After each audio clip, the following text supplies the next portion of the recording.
আর লালন সাইজি বলছেন, পাগলের সঙ্গে যাবি পাগল হবি বুঝবি শেষে।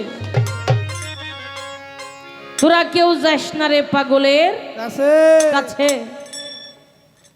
তিন পাগলে হচ্ছে খেলা নদী এসে। একটা নারকেলের মালা তাতে জল তোলা ফেলা, করঙ্গ সে হরি বলে ঢুলছে এসে ঢোলার মাঝে। তোরা কেউ যাস না রে পাগলের কাছে। আর একটা প্রশ্ন আমার কাছে আসছে, দয়াল নবী সাথে আমার মাওলা আলী একই সময় পর পর তিনটা বেয়াদবি করলেন, আর তিনটা বেয়াদবিতেই আমার দয়াল নবী খুশি ছাড়া বেজার হলেন না। সে তিনটা বেয়াদবি কি কি করেছিলেন? পালা হলো আমাদের নবুয়ত আর বেলায়েত, পালা নবুয়ত আর বেলায়েত। একটা হলো সিনার ভেদ আর একটা হলো সবিনার ভেদ। এত কষ্ট পেয়েছিস কে? বন্ধু দুটো একটা শোনা, একটা হলো বুকের বস্তু আর একটা হলো পৃষ্ঠদেশের বস্তু। একটা হলো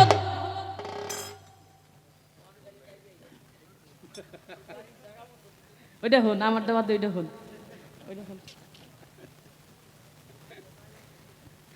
কই আমি যে জায়গায় তালে ভালো তুই বাড়ি ওই জায়গায় দিবি, তালে তো ফেলাইছে পাও পয়সা ধুলে দিছে একবারে। কয় কি করলি? কয় কে আপনি না কইছেন যে না তালে ভালো ওই জায়গায় দিবি? কয় তাই বলে আমার পাও পইছে? কয় পাও তো তালেই পড়ছে। একটা হলো দেখা ধ্যান আর একটা হলো অদেখা ধ্যান।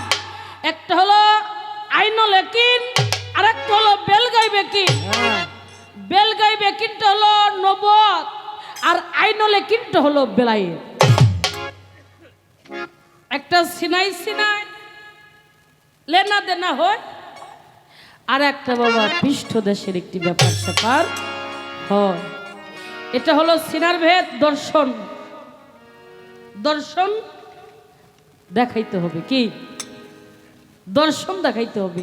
আরে আল্লাহ পাবো কোথায়? পাগল মানিককে বোঝাতে আমার কি হয়েছে? পাগলের যার যত গোলামি তার তত সালামি। ভারতের অসীম সরকার বলছে ডিউটি করলে বিউটি মিলে। যে যত ডিউটি করবেন তার বিউটি অর্থাৎ গোলামি করলেই সালামি অভাব নেই। পাগল মানিক্য পাইছে, গুরু কইছে তুই রাজার মেয়ে বিয়ে করবি, ভালো। পীরের হুকুম ভর যায়, আল্লাহর হুকুম কাজা পালন করা যায়, তো পীরের হুকুম কাজা পালন করা যায়। তো অনেক ভালো লাগছে। একই নবীর দুটি পথ, একটি হলো নবুয়ত, একটি হলো বেলায়েত। শুধু কি তাই? নবী হতে শরীয়ত, তরিকত, হাকিকত, মারিফত, ওহেদানিয়াত, নবুয়ত আর বেলায়েত। তারপরে আসছে হলো রিসালত। কয়েকটা স্তরের সাধনা যেজন করে ঊর্ধ্বমুখী অর্থাৎ ঊর্ধ্বগামীন হয়েছে, ওই মানুষটি মাওলার জাতে অর্থাৎ মাওলার রিসালতের মধ্যে এসে যে গণ্য হয়ে গেছে। রিসালতের মধ্যে গণ্য হয়েই চা পাইতে চাও মাবুদ মাওলা, খাও যাইয়া সেই এশকের পিয়ালা। রিসালতের মধ্যে যারা বিলীন হয়ে গেছে তারা মাবুদ মাওলাকে পায়া এশকের পেয়ালা জোশে আপন ঘরে বসে বসেই আল্লাহ নবীকে দেখতেছে।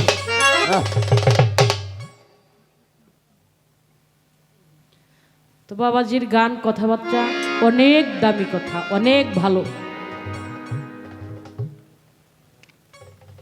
অন্ধকারের আলো নবীজির নূরে ছিল, নিরাকারের সেই নূর একদিন জলে ভাসিল।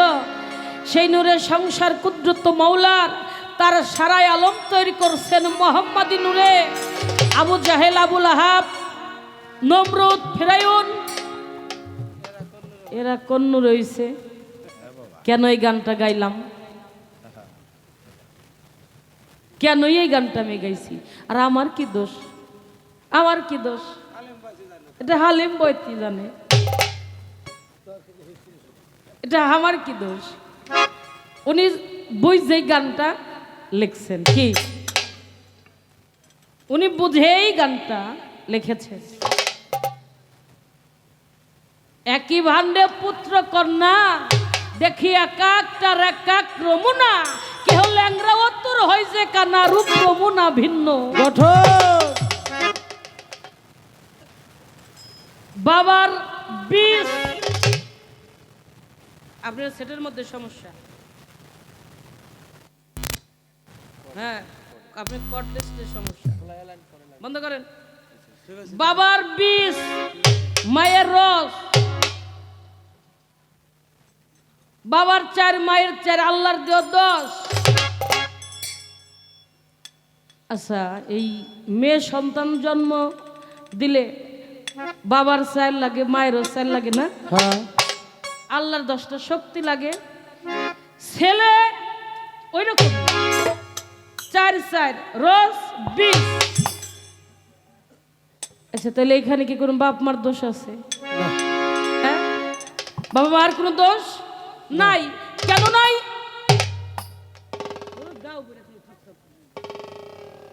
কেন নাই? এই জন্যই নাই, একই মায়ের গর্ভে 5টা সন্তান হইলে দেখা যায় কারো সাথে কারো মিল পাওয়া যায়। একটা আমার এই বাবার মতো একটু কালো বরণ, একটা একেবারে দুধের মতো সাদা, একটা শ্যামলা বরণ, একটা দেখবেন কথা কয় একটু আলাই ভুলাইয়া, একটা দেখবেন চাই বাপের দিক দেখে মাইরে। কিছু কিছু সন্তান এরকম হয়। তাই বলে কি মায়ের দোষ, বাবার দোষ? মায়ের দোষ না, বাবারও দোষ না। আর যদি মা বাবার দোষ হয়ে থাকে, যাহা দিয়ে সৃষ্টি হয়েছে তাহার কোনো দোষ না।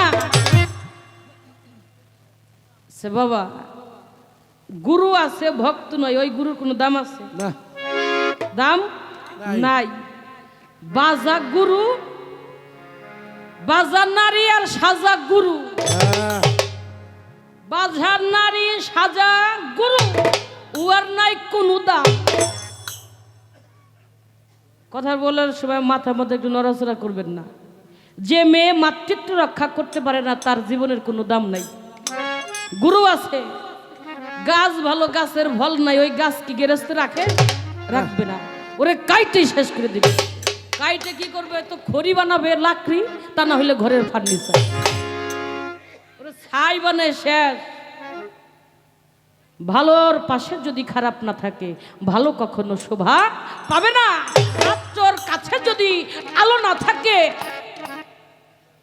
আলো আছে আধার নাই, আলোর কোনো দাম নাই। আবু লাহাব, আবু জাহেল, নমরুদ, ফিরাউন, এরা দয়াল নবীর বিরোধিতা করছে বিধাই আমার দয়াল নবীকে আল্লাহ পাক এত।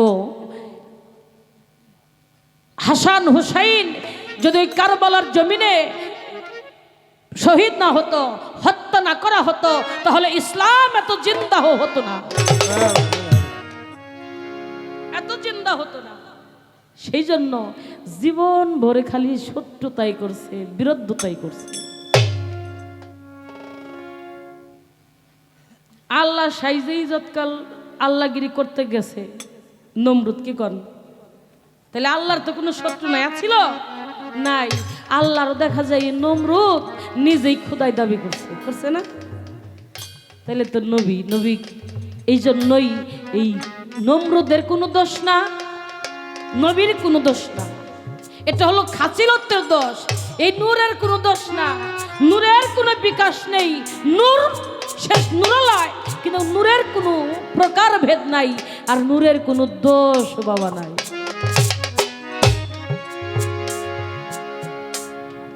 আর একটা প্রশ্ন আমার কাছে আসছে, দয়াল নবী সাথে আমার মাওলা আলী একই সময় পর পর 3টা বেয়াদবি করলেন, আর 3টা বেয়াদবিতেই আমার দয়াল নবী খুশি ছাড়া বেজার হলেন না। সে 3টা বেয়াদবি কি কি করেছিলেন? এই হলো একটা প্রশ্ন, আমি আশা করি জবাব করার জন্য চেষ্টা করব।